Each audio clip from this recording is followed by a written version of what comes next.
When I first realized she had betrayed me, I didn't scream. I didn't cry. I just sat quietly in our living room, staring at the walls, trying to make sense of everything. It felt like the ground had disappeared beneath my feet. How could someone I trusted with every part of my heart, someone I shared my life with, do this to me? I remember the moment clearly. I had come home earlier than usual that day. The house was too quiet. Usually, she would be humming in the kitchen, or the kids would be running around. But that day, there was silence. And in that silence, I found the truth. A message on her phone. Something I wasn't meant to see. Words that shattered every memory I thought was safe. Words that confirmed my worst fear. She had been hiding something from me, something that changed everything. I could feel my chest tighten. My hands were shaking, but I told myself to stay calm. I wanted answers, not an argument. I wanted to understand, not explode. And yet, the pain settled in slowly, like a heavy fog, covering every corner of my mind. I sat there for what felt like hours, replaying every moment we had shared. Every smile, every promise, every laugh. I kept asking myself if I had missed the signs. Did I ignore the truth? Was I blind? And in that silence, I realized something else. Betrayal isn't always loud. Sometimes it's quiet. So quiet that you only notice it when it has already changed your life forever. I want to take you back a little to understand the life we had built before everything fell apart. We met in our early 20s. Young, hopeful, full of dreams. She had a smile that could light up any room, and I thought I had found my partner for life. We were simple people with simple joys.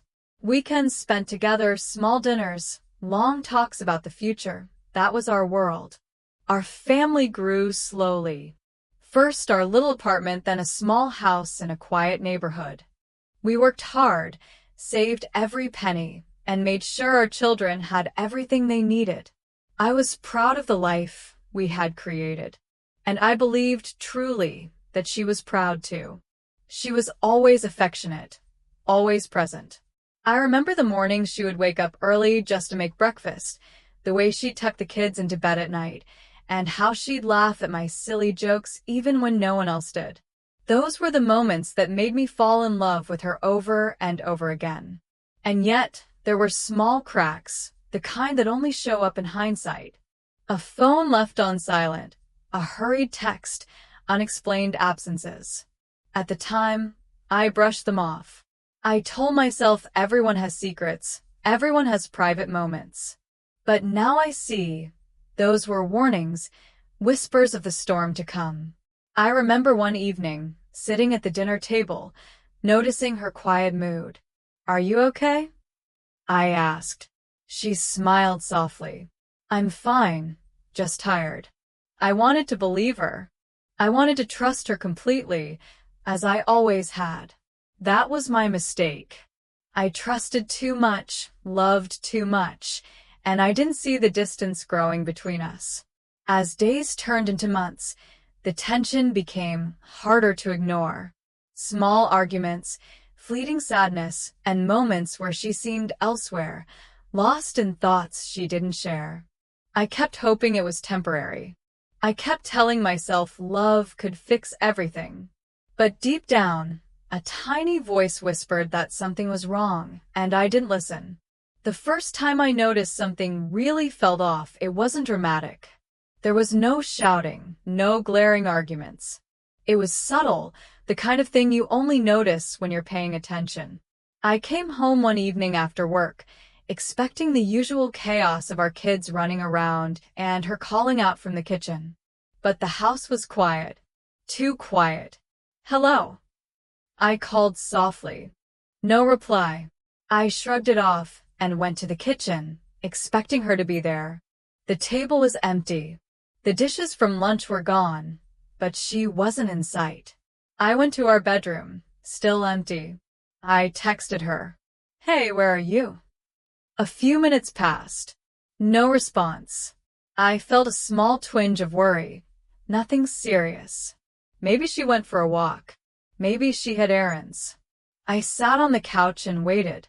When she finally came home, she smiled, but it wasn't her usual warmth. There was a stiffness in her posture, a shadow I hadn't noticed before. "Hey," she said, voice casual. "I ran some errands."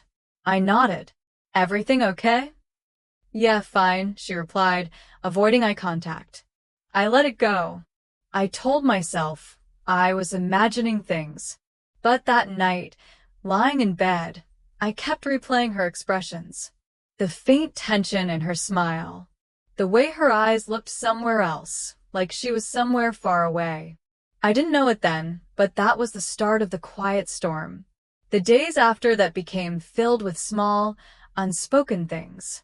She would take her phone into the bedroom, locking the door. She started spending long hours on her laptop, sometimes typing furiously, other times staring at the screen with a faraway look. I wanted to ask, but something held me back. A voice inside said, "Let it be. Maybe it's nothing." But the nothing started feeling heavy. Heavy enough to make me notice every little change. One evening, I tried to talk about it. "Are we okay?" I asked, sitting across from her at the dinner table. She looked up, startled. "Of course," she said quickly. "Why would you even ask that?" "I don't know," I murmured. "It's just you've seemed distant lately." Her eyes softened for a moment, but then a shadow crossed them. "I'm just tired," she said. "Nothing else." I nodded, but inside, unease grew. Over the next few weeks, the distance became clearer. She no longer shared small daily stories with me. No more laughter over coffee in the mornings. Even our kids noticed. One day, our youngest asked, "Mommy, are you mad at Daddy?" I looked at her, confused. "No, sweetie, we're fine." But the answer didn't satisfy her. The truth was, I didn't know if we were fine. There was a wall between us, and I didn't understand how it had appeared so quietly, so carefully, without warning. Then came the first real hint. I found her phone accidentally one night, left on the kitchen counter. I didn't mean to look, but my curiosity got the better of me. A message popped up, just a snippet. "Can't wait to see you again." I froze. My mind raced. I tried to rationalize. Maybe it was a friend, a distant relative, someone she had made plans with innocently. But that tiny doubt, once planted, started to grow. I confronted her gently the next day. "Who was that message from?" She looked at me with surprise, then irritation. "It's nothing," she said quickly, snatching her phone. "Just a friend." I believed her, or at least I wanted to, but I couldn't shake the feeling that something was wrong. Every smile seemed slightly forced, every hug a little hollow. From there, little arguments began to pop up. Not huge fights, just tense moments that escalated silently. "Why didn't you tell me you were going out?" I asked one evening. "I thought you didn't care," she replied sharply. It was a tiny thing, but the sharpness in her voice cut deeper than I expected. Later, when she apologized, I accepted it because I loved her. But each of these small conflicts left a mark, an invisible scar that grew over time. I started doubting myself. Was I not attentive enough? Too busy with work? Did I fail her in some way? I replayed every memory, every decision. Was there a moment I should have noticed? Something I should have done differently? At work, I couldn't focus.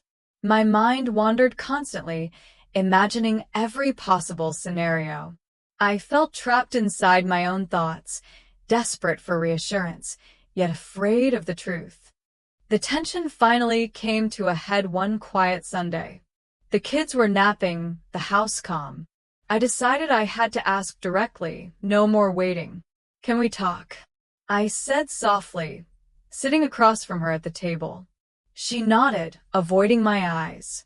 "I feel like something is happening, something you're not telling me," I said. "I need to know the truth." She sighed deeply, and for a moment, it felt like she might break. But then she shook her head. "You're imagining things," she said quietly. Her words didn't convince me. Something had shifted between us, and no denial could hide it anymore. From that moment on, every glance, every movement carried weight. Every phone call she took, every late return home, every secretive smile made my heart pound. I wanted to trust her. I needed to trust her. But the foundation we had built over years was slowly cracking, and I could feel the walls caving in. Even our kids noticed the tension. I saw them looking between us, sensing the silent storm. My chest tightened, knowing they were too young to understand, yet aware enough to feel the unease. After that Sunday conversation, nothing felt the same. The air in our home grew heavier with unspoken words. Every morning I woke hoping it was a phase, something temporary, but every evening proved that the distance was real. She would sit across from me at dinner, smiling politely, yet her eyes seemed distant. I would catch her looking at her phone and quickly lowering it, or stepping away from the room without explanation. I tried not to read too much into it, but my heart wouldn't let me ignore the signs. One evening, I found a receipt for a dinner I hadn't been invited to. At first, I thought it was nothing, perhaps a friend's night out. But as the days went by, more inconsistencies appeared, small lies, forgotten plans, excuses that didn't add up. I confronted her gently one night. "Who was dinner with the other night?" I asked, trying to keep my voice calm. She hesitated, then said, "Just some coworkers. It was nothing." I wanted to believe her. I needed to. But deep down, I knew there was more to the story. I felt a pit in my stomach, a cold weight that settled there every time she smiled or laughed. Then came the first undeniable sign. A message on her laptop, left open by accident. It wasn't just friendly banter. It was intimate, too personal, something that should have been shared only between partners who aren't your spouse. I froze, staring at the screen. My hands shook, my chest ached. For a moment, I couldn't breathe. I wanted to close it, to pretend I hadn't seen it. But the truth was staring at me, and I couldn't ignore it. When she noticed I had seen it, she didn't lie. She didn't try to explain it. She just looked away, avoiding my gaze, her silence speaking louder than any words could. After that day, we both changed. Not dramatically, but in ways that mattered. She began spending more time away from home, and when she was home, she seemed emotionally elsewhere. Our conversations became shorter, functional, stripped of warmth. I withdrew as well, unsure how to reach her anymore. Every attempt to connect was met with subtle resistance or disinterest. I felt like a stranger in my own home. Even our children noticed. I remember our eldest asking one evening, "Why doesn't Mommy smile like she used to?" I didn't know how to answer. I wanted to protect them from the pain, but there was nothing I could say. The truth was too heavy, too complicated for them to understand. During this time, I questioned everything about myself. Was I not enough? Had I failed as a husband? Was this my fault? I replayed every memory, every moment we had shared, searching for signs I might have missed. And with each passing day, the doubt grew heavier. I began to feel invisible, even in my own home, and the love I once felt so freely now felt fragile, almost tenuous. I started noticing her little secrets more, a locked drawer here, a quickly silenced phone there, hush phone calls when I entered a room. Each one chipped away at the trust one had placed so completely in her. The tension finally reached a point I could no longer ignore. It happened one evening when I came home earlier than usual. I wanted to surprise her, to maybe bridge the growing gap between us. But what I found broke something inside me that I could never quite repair. She wasn't at home. Her car was gone. Her phone went straight to voicemail. On the kitchen counter, I noticed a small piece of paper I hadn't seen before, a note, hastily written, left carelessly.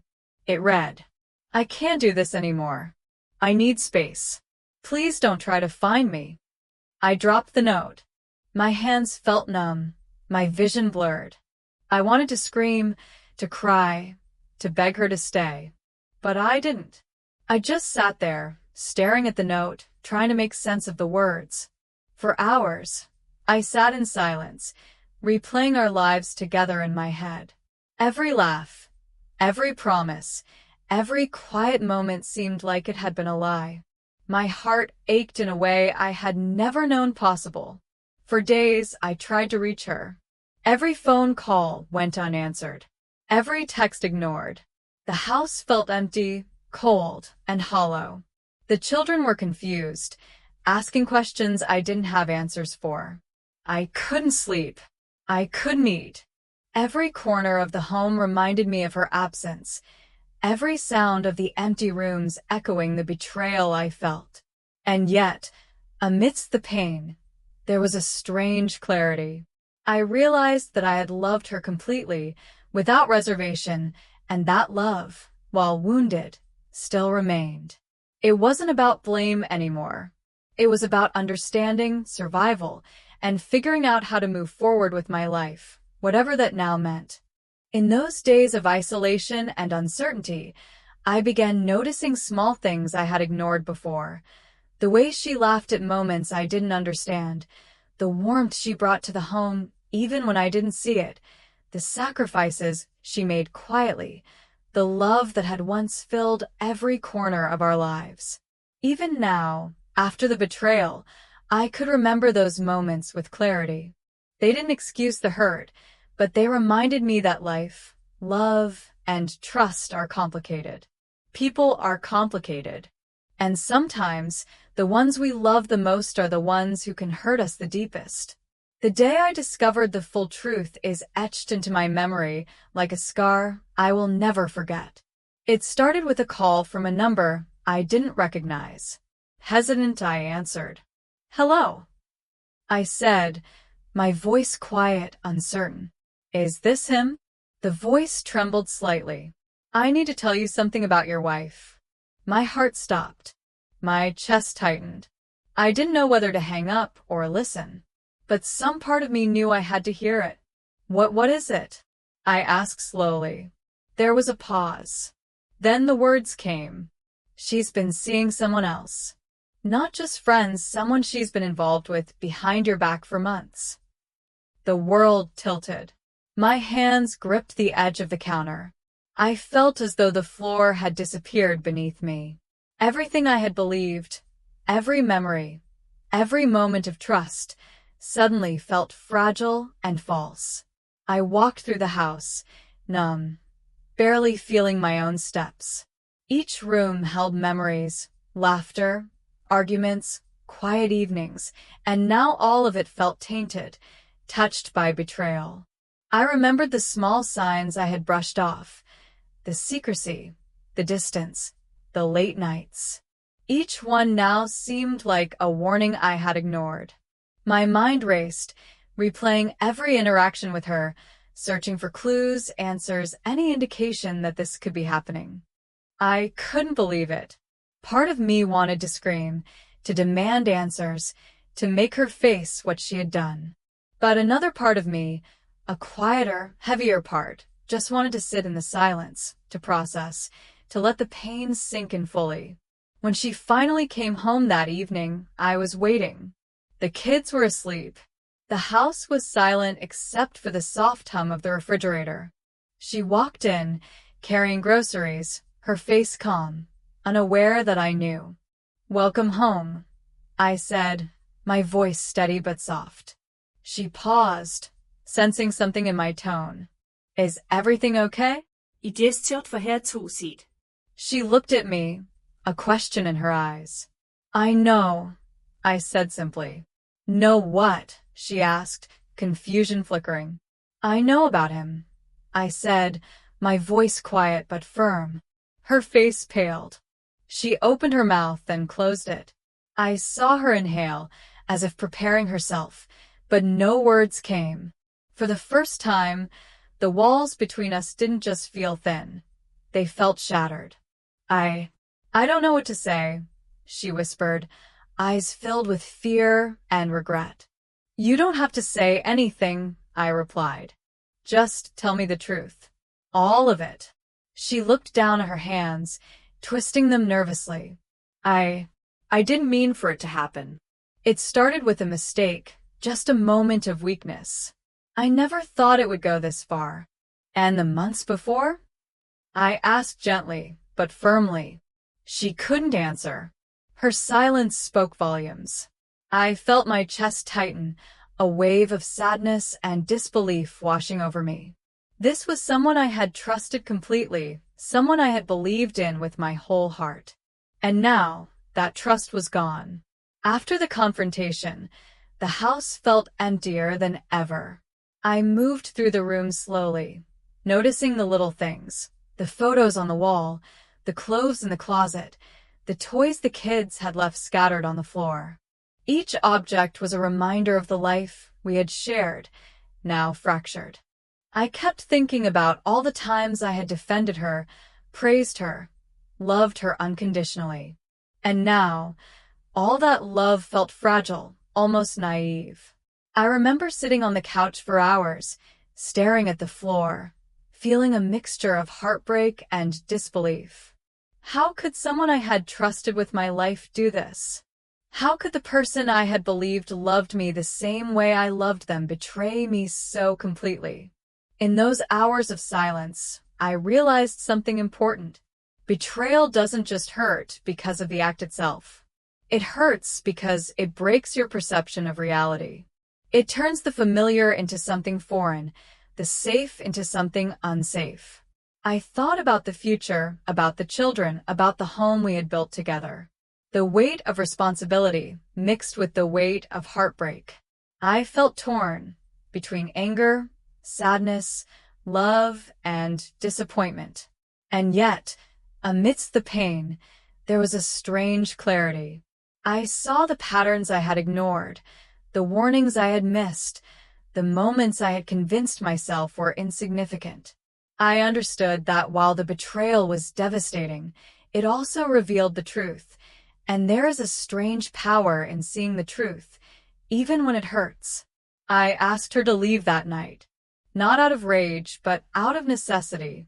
I needed space, time to think, time to feel, time to process the reality of what had happened. She packed her things quietly. I watched from the doorway, feeling both relief and sorrow. Relief that I would have time to heal, sorrow that the person I had loved so deeply was leaving our home in this way. The children didn't understand. They asked questions I couldn't answer fully, and all I could do was hold them close and whisper that everything would be okay. Over the next few days, the reality sank in further. I realized that betrayal doesn't always come with drama or shouting. Sometimes it comes quietly in small, hidden ways until one day you see it for what it is. I also realized that my life was not over. My heart had been broken, yes, but it was still beating. I still had my children, my family, and the ability to find peace and love again, perhaps differently, perhaps more cautiously, but nonetheless. This turning point was not just about discovering her betrayal. It was about discovering myself, my strength, my resilience, and my capacity to survive heartbreak without losing who I am. Even in the pain, I began to notice small things that gave me hope. Friends reached out, offering comfort. Family members stood by me. And slowly, I began to find peace in the small routines of life, making breakfast, tucking my children in, taking walks in the quiet morning. The turning point wasn't a dramatic confrontation. It wasn't a shouting match or a public revelation. It was the quiet, painful realization that my life had changed forever, that someone I loved deeply had betrayed me, and that I now had to rebuild, for myself and for my children. After she left, The house felt emptier than I ever imagined possible. Every room held memories of laughter, arguments, quiet evenings, and whispered promises. Each object, a photo, a toy, a book, reminded me of what had been and what was lost. I spent the first few days moving almost mechanically. I woke up, fed the kids, prepared meals, and tried to maintain some sense of normalcy. But inside, I felt fractured. The betrayal lingered like a shadow, touching every thought, every emotion. Yet, even in that darkness, I noticed something. The children still smiled. Their laughter was a gentle reminder that life continued, even when everything felt broken. They needed me to be strong, not just for them, but for myself. Routine became my lifeline. I found comfort in the small things: making breakfast, walking the kids to school, reading bedtime stories. Each act was ordinary yet healing. Each small moment reminded me that life goes on, even when hearts are wounded. I also began to reflect deeply on the betrayal. I realized that while her choices had caused immense pain, they did not define me. My love, my trust, my integrity, those were still mine. I could choose how to respond. I could choose to let the hurt consume me, or I could let it teach me, guide me, and make me stronger. Some nights, I would sit quietly, staring at the ceiling, thinking of everything that had happened. I allowed myself to feel sadness, anger, confusion, disappointment.